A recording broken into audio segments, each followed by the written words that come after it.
Hello नमस्कार बच्चों, कैसे हो आप सभी। मैं आशा करता हूं कि आप लोग बहुत अच्छे होंगे, स्वस्थ होंगे और आपकी पढ़ाई भी बहुत ही अच्छी चल रही होगी। तो बच्चों, आज का ये क्लास आपके लिए बहुत ज़्यादा इम्पोर्टेंट है, क्योंकि आज के क्लास में हम लाए हैं आपके लिए क्लास 12th बायोलॉजी का top 35 most important objective question.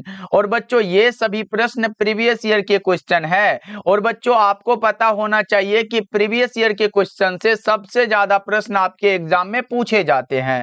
तो बच्चों, इस क्लास को बिल्कुल ध्यान से देखिएगा और आज के क्लास में दिए जाने वाले सभी प्रश्नों को आप लोग अच्छे से याद भी करते हुए चलिएगा। ओके जी, चलिए फिर क्लास को स्टार्ट करते हैं। और बच्चा पार्टी, आप लोग भी आंसर को लगाते हुए चलिएगा और लास्ट में बताइएगा कि इस 35 ऑब्जेक्टिव में आपका स्कोर क्या रहा, यानी कि कितने प्रश्न को आप सही कर पाए हो। जिसमें कि पहला नंबर सवाल आपके सामने ये रहा, तो बच्चा पार्टी लगा दो आंसर। और पूछा जा रहा है कि डीएनए के पैरामीडिन में पाया जाता है। बच्चा पार्टी, ये पूछा जा रहा है कि डीएनए के पैरामीडिन में कौन कौन सा पाया जाता है, तो वो पाया जाता है थायमीन एवं साइटोसिन। अब देखो, अलग से क्या प्रश्न बन सकता है। यहाँ पे पूछा है डीएनए के पैरामीडिन, लेकिन पूछेगा डीएनए के प्यूरिन बेस में क्या पाया जाता है। इंपॉर्टेंट बात है बच्चों, एग्जाम में पूछा गया है। अगर डीएनए के प्यूरिन बेस में पूछे तो बच्चों आप लगाइएगा एडेनिन और गुआनिन।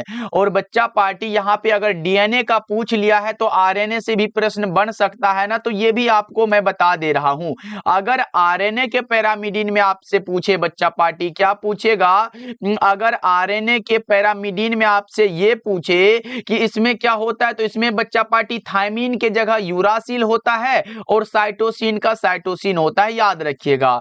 और अगर आरएनए के प्यूरिन बेस में पूछ लेना भैया, एकदम सेम होता है। क्या होता है, इसी के जैसा सेम होता है, एडेनिन और गुआनिन। बच्चों, क्या एडेनिन और गुआनिन, बस याद रख लो बच्चों। यहां से मैं 4 प्रश्न बता दिया हूं। एक प्रश्न एग्जाम में हर एक बार बनता है और अब की बार भी बनेगा, तो इसको ध्यान रखिएगा। और बच्चों, ये बायोलॉजी के क्वेश्चन बैंक का दूसरा क्लास है। एक क्लास में अपलोड कर दिया हूं, ऐसे बच्चा पार्टी में प्लेलिस्ट बना दिया हूं, चाहे वो फिजिक्स क्वेश्चन बैंक हो, केमिस्ट्री क्वेश्चन बैंक हो या फिर बायोलॉजी क्वेश्चन बैंक हो, ये सभी का प्लेलिस्ट में जाके देख सकते हो, जितने बच्चे नए जुड़े हो। ओके बच्चों, चलो दूसरा नंबर सवाल का जवाब बता के चलो। एनिमोफिली नामक परागण किसके द्वारा होता है। Most important question and repeated question है बच्चों। एनिमोफिली नामक परागण हवा के द्वारा होता है। अब देखो मैं क्या बता रहा हूं, यहां पे पूछेगा पक्षी द्वारा परागण क्या कहलाता है, तो बच्चों आप लोग याद रख लो ना, इसे ही हम लोग कहते हैं ऑर्निथोफिली। क्या कहते हैं, इसे हम लोग ऑर्निथोफिली कहते हैं। याद हो गया बच्चों। अब देखो, घोंघा द्वारा पूछेगा तो आप कहोगे सर इसे मैलेकोफिली कहते हैं। क्या कहते हैं, मैलेकोफिली कहते हैं। अच्छा, चमगादड़ द्वारा को क्या कहते हैं बच्चों, कीरोप्टेरोफिली। भैया ये भी याद रख लो ना, ये सभी के सभी इंपॉर्टेंट बात मैं लिख रहा हूं बच्चों। अगर आपसे ये पूछे कि बच्चा पार्टी जल द्वारा क्या कहलाता है, एक बार बताओ जल्दी से। अगर किसके द्वारा, पानी के द्वारा, जल के द्वारा पूछे ना बच्चों, तो ये भी याद रख लो, जल के द्वारा क्या कहलाता है, हाइड्रोफिली कहलाता है। क्या बच्चा पार्टी, ये हाइड्रोफिली कहलाता है। एक और आता है कीट परागण बच्चों। अगर कीट के द्वारा परागण होता है तो वो क्या कहलाता है, एक बार जल्दी से बता के चलो। इसे हम लोग कहते हैं एंटोमोफिली। क्या कहते हैं भैया जी, एंटोमोफिली कहते हैं। यहां से देखो 5-6 मैंने आपको बता दिया और यहां से भी प्रश्न एग्जाम में बना हुआ है, तो इसे भी आप लोग याद करते हुए चलो। और बच्चा पार्टी, ये इंपॉर्टेंट क्लास है, लिए सभी बच्चे क्या करोगे, एक बार सभी बच्चे क्लास को लाइक कर लीजिएगा। और अगर आप हमारे साथ पहली बार जुड़ रहे हो तो सब्सक्राइब कर लीजिएगा, क्योंकि बच्चों ये आपका लाइक सब्सक्राइब ही हमारे लिए मोटिवेशन का काम करता है, जिससे मैं आपके लिए डेली क्लास लेके आता हूं। ओके बच्चों, तो एक बार सभी बच्चे क्लास को लाइक कर लीजिएगा, क्योंकि आपका लाइक बहुत इंपॉर्टेंट है ना जी। और विद्या आनंद का परिवार भी आपके लिए बनाया गया है और आपका जितना हो सकेगा हम एग्जाम तक हेल्प करेंगे बच्चों, इसलिए हमारे साथ जुड़े रहो। डेली क्लास का टाइम शाम के 7 बजे और शाम के 8 बजे है। अब बताओ तीसरा नंबर सवाल का जवाब। एक पारिस्थितिक तंत्र में हरे पौधे क्या होते हैं? तो ये उत्पादक होते हैं बच्चों। 3 नंबर सवाल का जवाब ऑप्शन नंबर ए हो जाएगा। ओके, चलो अगला नंबर सवाल का जवाब बताओ। तो ये रहा प्रश्न आपके सामने कि मेंडल ने किसका चयन किया था? ये तो बहुत इंपॉर्टेंट है जी। मेंडल को क्या कहते हो आप लोग बताओ एक बार। मेंडल साहब को सर हम क्या कहते हैं जानते हो? फादर ऑफ जेनेटिक्स कहते हैं। क्या कहते हैं? फादर ऑफ जेनेटिक्स कहते हैं, याद रखिएगा, यानी कि अनुवांशिकता के जनक कहते हैं। और मेंडल ने चयन किया था गार्डन मटर का 1866 ईस्वी में। कब बच्चों? 1866 में, याद रखिएगा। कैसे किया था सर ये पता नहीं है क्या? अपने प्रसिद्ध अनुवांशिक प्रयोग से बच्चों, ये याद रखना बहुत इंपॉर्टेंट है। चलो अगला नंबर सवाल का जवाब बताओ। 5वां नंबर सवाल है कि निम्न में से कौन एक लिंगी है? एक लिंगी तो वही है ना भैया, पपीता, सरसों और गुड़हल तो द्विलिंगी या फिर उभयलिंगी कह सकते हो। याद रखिएगा पपीता बच्चा पार्टी इंपॉर्टेंट है। ओके, पपीता आ जाए, उसके बाद नारियल आ जाए, ये भी याद रखना आप सब। द्विलिंगी में क्या सरसों आता है, गुड़हल आता है, ये सब आता है। चलो अगला बताओ। ये रहा आपके सामने, निम्न में कौन आहार श्रृंखला का सही क्रम है? क्या बच्चों आपने ये बात पढ़ा है कि आहार श्रृंखला में ऊर्जा का प्रवाह एक स्तर से दूसरे स्तर में होता है? यानी कि बच्चों घास को कभी गेहूं नहीं खाता तो ये गलत बात है। बकरी को कभी गाय नहीं खाती तो ये भी गलत बात है। घास को मानो मछली, हाँ घास को मछली खा सकती है, लेकिन मछली को क्या बकरी खाती है? नहीं बच्चों, ये भी गलत है। आपको मैंने बताया कि आहार श्रृंखला में ऊर्जा का स्तर एक स्तर, ये देखो, एक से दूसरे में जाना चाहिए। घास से बकरी का अगर ये ऊर्जा मिल रहा है तो बकरी से शेर को मिल रहा है। इसका मतलब है कि 6 नंबर सवाल का जवाब करेक्ट आंसर बी हो जाएगा। बच्चों बिल्कुल ध्यान से देखो क्लास को, क्योंकि इंपॉर्टेंट है। और अगर आप अभी तक कुछ नहीं भी पढ़े हो और क्वेश्चन बैंक को पढ़ लेते हो तो बच्चों ज्यादा प्रश्न यहां से बना के आओगे बच्चों। ओके, चलो अगला बता के चलो। 7 नंबर सवाल आपके सामने है। देखो मैं ये नहीं कहता, बहुत सारे ऐसे आएंगे कि बोल देंगे ये पढ़ लो वो पढ़ लो, लेकिन पढ़ाते बहुत कम है बच्चों। आजकल फ्री में कोई कुछ नहीं पढ़ाते हैं। यूट्यूब पे आएंगे और बता देंगे ये बुक पढ़ लेना, लेकिन पढ़ेगा कैसे ये कोई नहीं बताएगा बच्चों। इसलिए जितना मैं पढ़ा रहा हूं ना, एकदम अच्छे से पढ़ते चलो आप लोग। बताओ इसका राइट आंसर। गोल्डन या फिर सुनहरा धान में कौन सा विटामिन पाया जाता है? जल्दी से बता के चलो। गोल्डन या फिर सुनहरा धान में बच्चों कौन सा विटामिन पाया जाता है? तो आपका right answer option number B हो जाएगा। अच्छा बच्चों ये बताओ, सुनहरा धान में क्या पाया जाता है बच्चों? बीटा कैरोटीन नाम सुने हो? जल्दी से बताओ। बीटा कैरोटीन नामक ये पदार्थ पाया जाता है, याद रखिएगा। और बीटा कैरोटीन शरीर में जाकर विटामिन ए को बना देता है, ये याद रखिएगा। इसीलिए सही जवाब ऑप्शन बी हो जाएगा।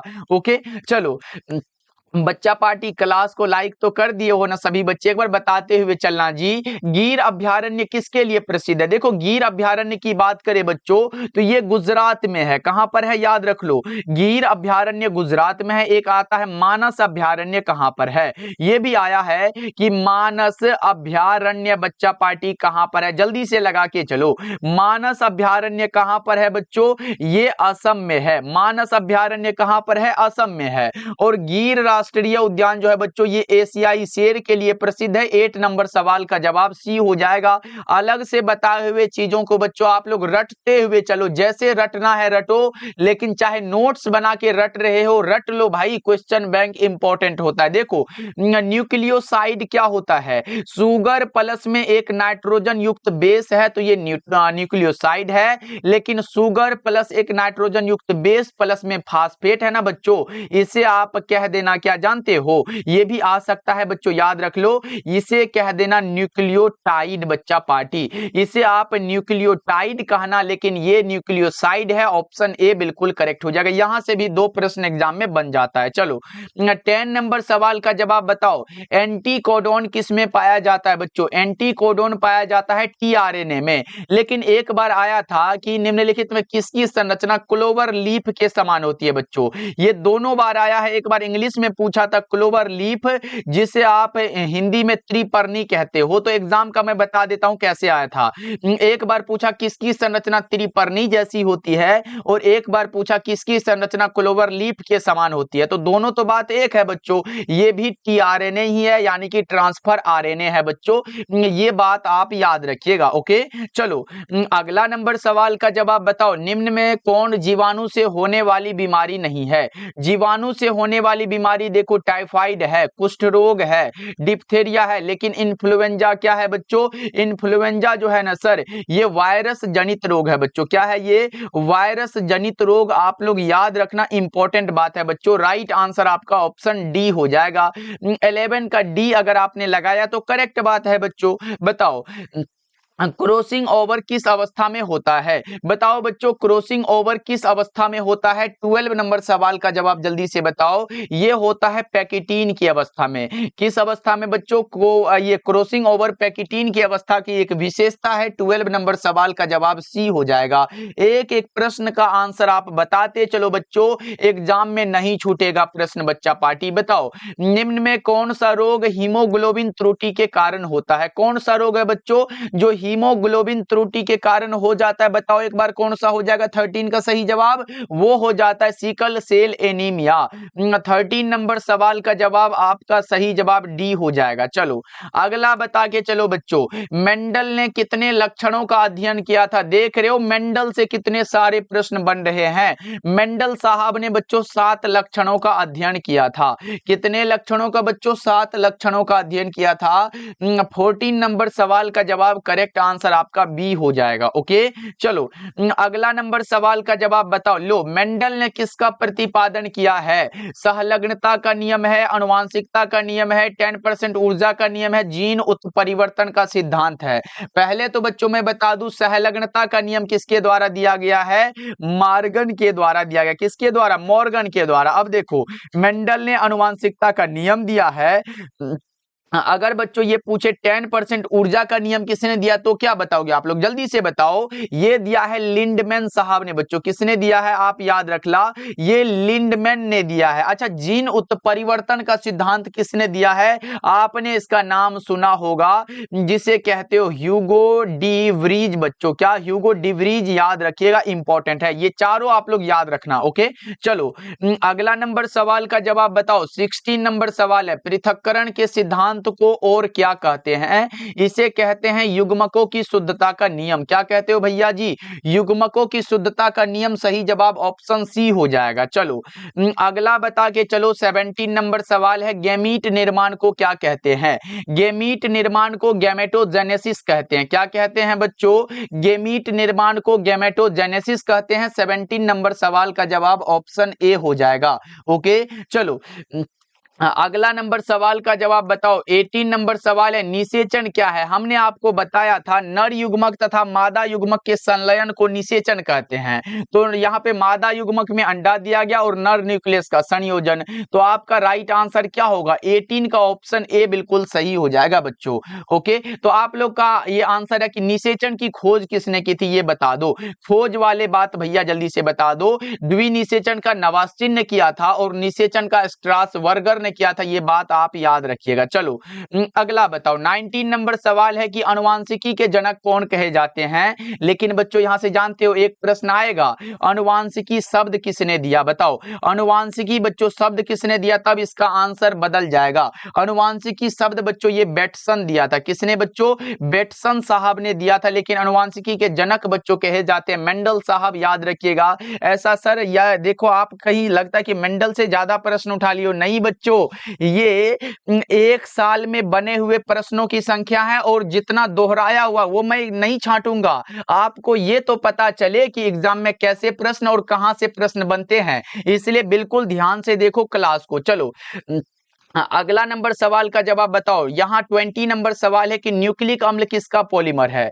न्यूक्लिक अम्ल बच्चों न्यूक्लियोटाइड का पॉलीमर होता है। क्या? न्यूक्लिक अम्ल बच्चा पार्टी न्यूक्लियोटाइड का पॉलीमर है। ऑप्शन नंबर ए आपका बिल्कुल राइट आंसर हो जाएगा। चलो 21 नंबर सवाल है कि एलिफेंटेसिस बच्चों जानते हो, हाथी पांव रोग जानते हो? वो होता है वुचरेरिया बैंक्रॉप्टी के कारण। और आपको मैंने बताया होगा कि वुचरेरिया बैंक्रॉप्टी जो आदमी में फाइलेरिया रोग पैदा करता है और ये हेल्मिंथ ग्रुप का होता है। ये मैंने पिछले क्लास में आपको बताया होगा जब बायोलॉजी का क्लास आपको दिए थे, क्योंकि 2 क्लास है तो पिछले क्लास में ही मैंने आपको बताया होगा। चलो ये बताओ बायोगैस में क्या क्या होते हैं। बायोगैस में तो कार्बन डाइऑक्साइड होते हैं, हाइड्रोजन सल्फाइड होते हैं, मीथेन होते हैं, तो ये सभी के सभी होते हैं सर।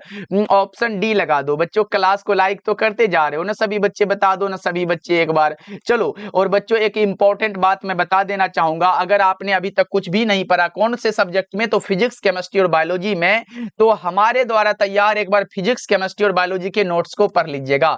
मैंने आपको 10-10 दिन का टाइम दिया था, 10 दिन फिजिक्स, 10 दिन केमिस्ट्री और 10 दिन बायोलॉजी।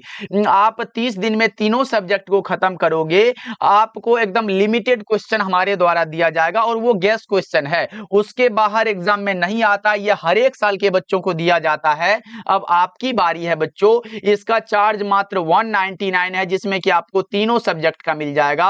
कॉल या मैसेज कर लीजिएगा 70 70 82 16 85 नंबर पे, चाहे आप बच्चों हिंदी मीडियम से हो या फिर इंग्लिश मीडियम से हो। और साथ में हिंदी का नोट्स जो होगा ना बच्चों, हिंदी का नोट्स बिल्कुल फ्री मिल जाएगा, जो कि इंपॉर्टेंट क्वेश्चन का होता है, आपको ये मिल जाएगा। बच्चों अगर कुछ नहीं पढ़े हो तो एक बार इस नोट्स को जरूर पढ़ना और आप हमें एग्जाम में याद करोगे कि ये प्रदीप भैया का नोट्स काश हम पहले पढ़ लिए होते, क्योंकि बच्चों एग्जाम में 100% इसी से आ जाएगा, आप लोग घबराओ नहीं। ये क्या है सर 5 है। ओके अब बताओ पीसीआर से किसकी जांच होती है, तो एचआईवी का। ऑप्शन ए करेक्ट हो जाएगा। पीसीआर मतलब पॉलीमरेज चेन रिएक्शन, एचआईवी मतलब ह्यूमन इम्यूनो डिफिशियंसी वायरस होता है। ओके चलो अगला नंबर सवाल का जवाब बताओ। ये रहा, निम्न में कौन उभयलिंगाश्रयी पादप नहीं है। देखो हमने बताया ना कि प्रश्न दोहराते हैं एग्जाम में, इसीलिए तो क्वेश्चन बैंक आपको करवा रहा हूं। उभयलिंगाश्रयी नहीं है मतलब तब उभयलिंगाश्रयी नहीं है बच्चों, तो ये क्या होगा, एक लिंगाश्रयी होगा। क्या हो जाएगा सर, ये एक लिंगाश्रयी हो जाएगा ना तब, तो वो तो पपीता आपने ऊपर ही बताया। तो 24 का ऑप्शन ए लगा दो, सही हो जाएगा। चलो अगला बताओ। ये रहा प्रश्न आपके सामने कि विश्व प्रकृति संरक्षण दिवस कब मनाया जाता है। विश्व प्रकृति संरक्षण दिवस हम लोग मनाते हैं 28 जुलाई को बच्चों। ऑप्शन नंबर सी आपका बिल्कुल करेक्ट हो जाएगा। और यहां पे मैं कुछ इंपॉर्टेंट बता देना चाहूंगा, आपके एग्जाम में आता है बच्चों, लिख लो यहां पे, विश्व पर्यावरण दिवस। बच्चों क्या आता है, विश्व पर्यावरण। बच्चा पार्टी यहां पे याद रखना, विश्व पर्यावरण अगर दिवस एग्जाम में पूछ ले बच्चों तो आप क्या बताओगे, वो होता है 5 जून को बच्चों। अच्छा उसके अलावा क्या आता है सर, विश्व एड्स दिवस, जानते हो ना बहुत इंपॉर्टेंट है बच्चों, ये इंपॉर्टेंट ही मैं लिख रहा हूं। विश्व एड्स दिवस अगर एग्जाम में पूछे तो क्या बताओगे सर, 1 दिसंबर को हम लोग लगा के आएंगे। अच्छा उसके बाद क्या आता है बच्चों बताओ, विश्व स्वास्थ्य दिवस, बायोलॉजी से संबंधित बच्चों। विश्व अगर स्वास्थ्य दिवस एग्जाम में आ गया तो क्या बताओगे, विश्व स्वास्थ्य दिवस हम लोग 7 अप्रैल को मनाते। कब बच्चों, 7 अप्रैल को मनाते हैं। अच्छा और भी आता है क्या सर एग्जाम में, विश्व जनसंख्या दिवस। क्या बच्चों, विश्व जनसंख्या दिवस एग्जाम में आ सकता है। ये कब मनाते हैं बच्चों, 11 जुलाई को मनाते हैं। उसके बाद क्या आता है, विश्व ओजोन दिवस आता है। क्या बच्चा पार्टी, विश्व ओजोन दिवस याद रखना, विश्व ओजोन दिवस आए ना तो ये मनाते हैं 16 सितंबर को बच्चों। उसके बाद एक और आता है जिसका नाम होता है राष्ट्रीय विज्ञान दिवस। क्या बच्चों विज्ञान पढ़ते हैं ना, तो राष्ट्रीय अगर विज्ञान दिवस आ जाए तो आप लोग 28 फरवरी को बता के आना। एक और आता है विश्व कैंसर दिवस बच्चों, ये है ना बायोलॉजी से संबंधित, विश्व कैंसर दिवस अगर एग्जाम में आ जाए तो क्या बताओगे, ये 4 फरवरी को मनाते हैं सर, 4 फरवरी को मनाते हैं। तो देखो कितना सारा मैं लिख दिया यहाँ पे। आपका सही जवाब तो ऑप्शन नंबर सी होना है, लेकिन इसको आप कॉपी में नोट कर लोगे क्योंकि एग्जाम में यहां से प्रश्न बनेगा बच्चों, 100% बनेगा। ओके क्योंकि ये बताओ तो ये पूछा गया है, ये भी पूछा गया है एग्जाम में, और उसके बाद एक और आया है विश्व जनसंख्या दिवस, ये सब पूछा गया और मैंने इंपॉर्टेंट वाला सभी बता दिया, ये भी पूछा गया बच्चों। चलो अगला नंबर सवाल का जवाब बताओ। 26 नंबर सवाल है, नए प्रजातियों के निर्माण का महत्वपूर्ण कारक उत्परिवर्तन होता है। अच्छा ये बताओ तो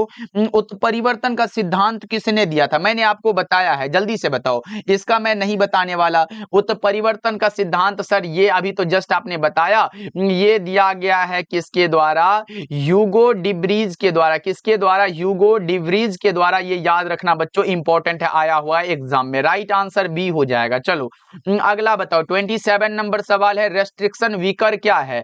रेस्ट्रिक्शन वीकर जो होता है ना बच्चा पार्टी, ये एंडोन्यूक्लियस होता है, एंडोन्यूक्लियस है, यहाँ पे एक्सो है, इसलिए ये नहीं, आपका सही जवाब बी हो जाएगा। चलो अगला बताओ, 28 नंबर सवाल है, राष्ट्रीय उद्यान में किसकी सुरक्षा प्रदान की जाती है? राष्ट्रीय उद्यान में बच्चों फ्लोरा और फाउना दोनों की, ए और बी दोनों आपका विकल्प करेक्ट आंसर डी हो जाएगा। जानते हो एक चीज आपको मैं बता दूं, फ्लोरा में जो है ना, ये वनस्पति का यहाँ पे संरक्षण होता है। किसका होता है बच्चों? यहाँ पे याद रख लो, इसमें वनस्पति का संरक्षण होता है। लेकिन अगर फाउना की बात हो, किसकी बच्चों? अगर फाउना की बात हो ना, तो इसमें जीव जंतु का ये संरक्षण होता है। किसका होता है?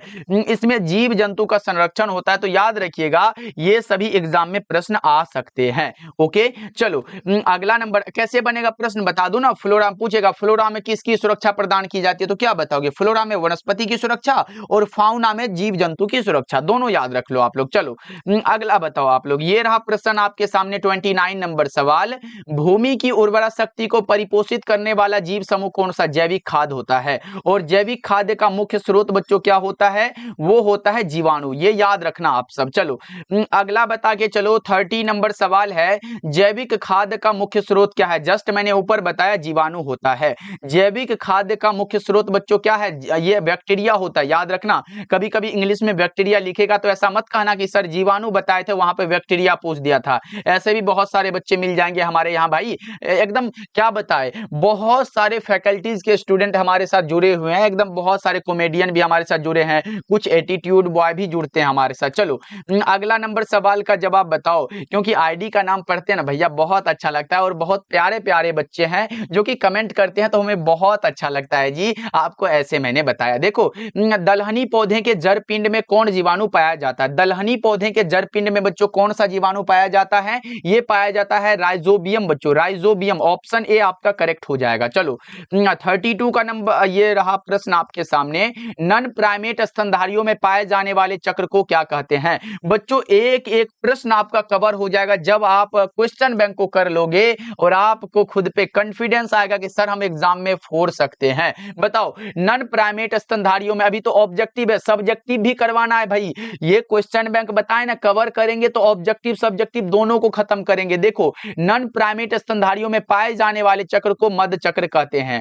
एग्जाम में पूछेगा निम्नलिखित किसमें मध्य चक्र होता है, तो लिखो जल्दी से। कुत्ता लिख लो बच्चा पार्टी, एग्जाम्पल में कुत्ता है, उसके बाद भेड़ आ जाता है, उसके बाद बकरी आ जाता है बच्चा पार्टी, उसके बाद और कौन आता है जल्दी से बताओ, उसके बाद बिल्ली भी लिख लो ना। मतलब इस प्रकार के आपको ये बता देता हूं। ऋतुस्राव चक्र के अगर एग्जाम्पल पूछे, यानी कि ये नॉन प्राइमेट है तो ये प्राइमेट होगा। प्राइमेट स्तनधारियों में पाए जाने वाले चक्र को ऋतुस्राव चक्र कहते हैं। जैसे मैं कह देता हूं 3 एग्जाम्पल, मनुष्य हो गया, उसके बाद बंदर हो गया बच्चों, उसके बाद कौन सा हो जाएगा, चिंपैंजी हो गया। ये 3 एग्जांपल याद रख लो, ये ऋतुस्राव चक्र के लिए है और ये मध्य चक्र के लिए है। हो गया क्लियर यहाँ पे बच्चों? चलो अब अगला बता के चलो, 33 नंबर सवाल आपके सामने ये रहा। बताओ, सूक्ष्म जैविकी के पिता कौन कहे जाते हैं? सूक्ष्म जैविकी के पिता बच्चों किसे कहते हैं? यहाँ पे गलत नहीं करना आप लोग बच्चों, यहाँ पे हम माइक्रोबायोलॉजी का पिता कहा जाता है एवी ल्यूवेनहॉक को। अच्छा, एवी ल्यूवेनहॉक को जानते हो? जीवित कोशिका का जनक भी कहा जाता है। यहाँ पे याद रखना, आपको पूछेगा जीवित कोशिका की खोज किसने की थी? जीवित कोशिका का बच्चा पार्टी यहाँ पे जनक याद रख लो, जीवित कोशिका की खोज किया था एवी ल्यूवेनहॉक साहब ने। और मृत कोशिका की स्ट्रासबर्गर, वो याद नहीं रखोगे तो चलेगा, ये एवी ल्यूवेनहॉक वाला याद रखिएगा। अच्छा, थियोफ्रस्टस को किसके लिए हम जानते हैं बताओ तो? अगर थियोफ्रस्टस का नाम आए तो बच्चों इसे कहा जाता है वनस्पति विज्ञान का जनक। किसे कहा जाता है? वनस्पति विज्ञान का जनक अगर पूछे तो वो थियोफ्रस्टस है। ग्रेगर जॉन मेंडल को मैंने बताया ना, ये अनुवांशिकी के जनक कहा जाता है बच्चों। इसे क्या कहा जाता है? यहाँ पे याद रख लो, क्या कहोगे? अनुवांशिकी के जनक बच्चों, ये याद रखना। मैंने सब बता दिया, यहाँ पे याद रख लोगे क्योंकि एग्जाम में पूछा जाता है बच्चों। अच्छा, लेमार्क भी है सर, इसे तो आप जानते हो, विकासवाद का जनक कहा जाता है। विकासवाद का जनक किसे कहा जाता है? लेमार्क साहब को। ये सब इंपॉर्टेंट है।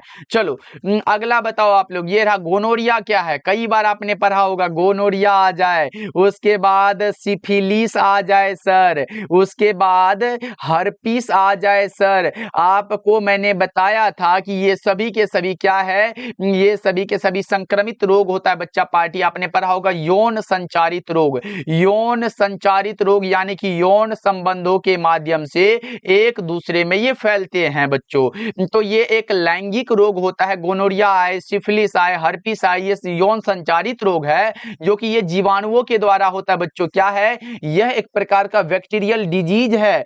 ऑप्शन बी आपका बिल्कुल सही हो जाएगा। ध्यान रखिएगा बच्चों, ये लैंगिक रोग भी कह सकते हो इसे। क्या बच्चों, इसे आप लैंगिक रोग भी, मतलब यौन संबंध के माध्यम से फैलते हैं तो यौन संचारित रोग, लैंगिक रोग या फिर आप जीवाणु जनित रोग, ये तीनों कह सकते हो। तो याद रखिएगा आप लोगों के। चलो अगला नंबर सवाल का जवाब बताओ। द्विकुंडलिनी संरचना का मॉडल किसने प्रस्तुत किया? ये तो बहुत इंपॉर्टेंट है जी, बताओ। द्विकुंडलिनी, देखो ग्रेगर जॉन मेंडल के बारे में आपने पढ़ा, आनुवांशिकता का जनक इसे कहा जाता है, तो ये नहीं होगा। ह्यूगो ड्यूब्रीज के बारे में आपने क्या पढ़ा था? उत्परिवर्तन का जनक कहा जाता है। क्या बच्चों, इसे उत्परिवर्तन वाला में दिया तो मैंने, ये गलत हो जाएगा, ये भी नहीं होगा। सटन एवं बॉबेरी को क्या कहा जाता है सर? इसे कहा जाता है जीन का सिद्धांत देने वाले। पूछेगा जीन का सिद्धांत किसने दिया? जीन का बच्चों क्या, अगर सिद्धांत पूछ के चले तो बताना सटन एवं बॉबेरी के द्वारा दिया गया है। और द्विकुंडलिनी संरचना जो है ये वाटसन एवं क्रिक के द्वारा दिया गया। सही जवाब आपका ऑप्शन नंबर सी हो जाएगा। ओके बच्चा पार्टी, तो चलो क्लास कैसा लगा कमेंट करके बताना। और बच्चों ये बताना कि 35 में कितना सही कर पाए हो। बच्चों क्लास कैसा लगता है ये कमेंट जरूर करिएगा, क्योंकि आपके कमेंट का हमें बहुत इंतजार रहता है। हम आपके एक एक कमेंट को पढ़ते हैं, तो सभी बच्चे कमेंट करिएगा बच्चों। मिलते हैं फिर अगले क्लास में।